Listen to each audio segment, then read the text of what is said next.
Magandang tanghali po sa lahat. Kain po tayo ng lunch. Ito po ang aking pang-ulam. Ginataang pusit na may kalabasa at saka sili. Yan po ang kalabasa. Ito po. Yan. Tsaka pusit na malaki. Yan. Kain po tayo. Tsaka kanin. Kung kanin ko. Kain po tayo. Yan. Kain po. Makapagbibigay ng lakas loob at inspirasyon sa isa't isa.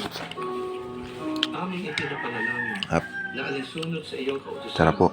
Ang mga asawang lalaki ay mahalin ng buo at wagas ang kanilang asawa, gaya ng pag-ibig ni Jesus para sa iglesia.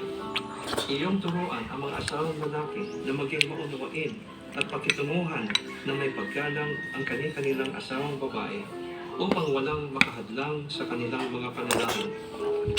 Amin ding idinudulog sa iyo ang mga asawang babae na tulad din ng iyong pinag-utos. Sila'y magpasakop at magpakita ng paggalang sa kanilang mga asawa dahil iyong itinalaga na ang lalaki ang ulo ng kanyang asawa. Pagkalooban mo ng banal na takot ang puso ng mga may asawa nang sila ay Shoutout po sa nakakain na lang. Ginataang pusit. iyo silang ilayo Shoutout po sa kumakain ng pusit. na makakapinsala sa kanilang pagsasama at sa kinabukasan ng kanilang mga anak. Pagkalooban mo ng tunay na pagsisisi at pagbabago ang puso ng mga may asawa na nahulog sa tukso o bumalik ng kanilang sumpaang banal sa iyo at sa kanilang asawa.